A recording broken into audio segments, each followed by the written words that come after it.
Գարիկ Սարգսյան։ Շնորհակալություն, նախ հարգելի գործընկերներ, եկեք ֆիքսենք, որ քաղաքացիական պայմանագիր կուսակցության, իշխանության եւ կառավարման օրոք տարիներին իրականանում են մանկության դպրոցական երազանքները։ Պարոն Հարությունյան, ողջունում եմ ձեր թեկնածությունը եւ երկու հարց ունեմ։ Պարոն Վարդևանյանը ասեց, որ մի դրվագով ասեց, որ մի քանի кейսեր են եղել, որոնք նա անվճար պաշտպանել է, իր ծառայություններն է մատուցել անվճար։ Ես ձեր հետ կապված մեկ դեպք, որին մենք միասին առնչություն ենք ունեցել, գիտեմ։ Կան էլի դեպքեր, գործեր, որ դուք անվճար պաշտպանել եք, իրականացրել եք պաշտպանություն,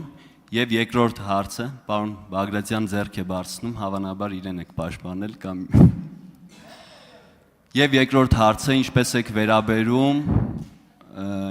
եք վերաբերում Հայաստանի դեմ մղվող հիբրիդային պատերազմին, կիսում եք մեր իշխանության մտահոգությունը դրա հետ կապված, թե ոչ։ Պարոն Սարգսյան, նախ շնորհակալություն հարցի համար։ Այո, կան իրականում,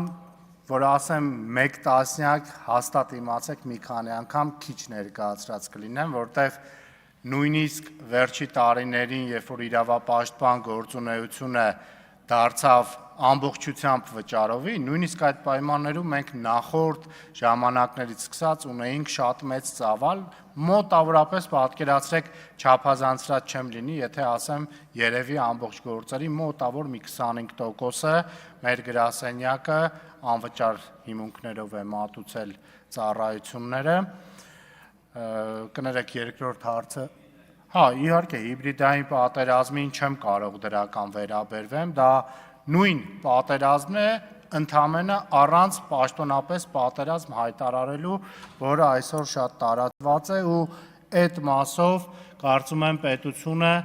հատկապես Եվրոմիության հետ առավել սերտ պետք է համագործակցի, որպեսզի կարողանա կիբերհանցագործությունների եւ տեխնոլոգիապես առավել հագեցած իրավիճակ ձեռք բերի, որ փորձի կանխի տարբեր տեսակի հիբրիդային պատերազմները, ինչը չերևացող առավել մեծ վտանգ է նույնիսկ, քան որոշ դեպքերում երևացող արկա վտանգները, որի մասին խոսում ենք։ Շնորհակալություն։ Արձագանք։ Շնորհակալություն պատասխանի համար։ Հարգելի գործընկերներ, կօգտագործեմ արձագանքի հնարավորությունը եւս մեկ հարց ուղղելու ձեզ, պարոն Հարությունյան, դուք որպես սույն հանձնաժողովի նախագահի թեկնածու, դուք ծանոթ եք արդյոք Ֆարմանյանը եւ այլ կնդեմ Հայաստանի գործով կայացված վճռին, մարտի 1-ի մասին է խոսքը, որը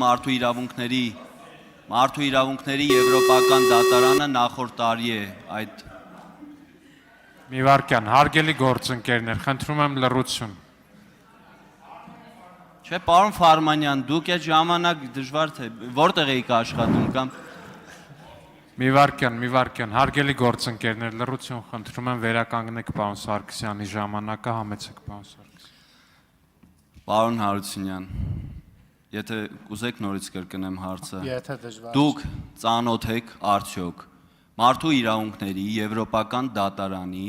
կայացած վճռին, Ֆարմանյանը եւ այլ ընդդեմ Հայաստանի գործով կայացված վճռին, դա վերաբերում է մարտի 1-ին, եւ ինձ հետաքրքիր է ձեր դիրքորոշումը, ձեր կարծիքը, ձեր մոտեցումը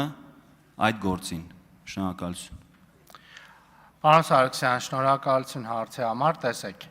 հենց կոնկրետ այդ գործը դժվարությամբ եմ մտաբերում, բայց առհասարակ մարտի 1-ի դեպքերի վերաբերյալ Եվրոպական դատարանի ակտերին առիթ եմ ունեցել բավականին մանրամասն ծանոթանալու, ցանկացած դեպքում, երբ կա օրինական ուժի մեջ մտած դատական ակտ, այդ թվում եւ հատկապես Եվրոպական դատարանի կողմից կայացված, բնականաբար գնահատում եմ բացասական մեր պետության տեսանկյունից, որովհետև ինձ համար որպես իրավաբանի միշտ չակերտներով ասած ցավալի է եղել լսել, որ Հայաստանի Հանրապետությունում տեղի է ունեցել այնպիսի մասշտաբի իրավունքների ոտնահարում, որպիսի գործը հասել է եվրոպական դատան բավարար չէ, մի հատ էլ ամրագրվել է ազգային դատարանների կողմից դրա խախտման փաստ է։ Շնորհակալություն։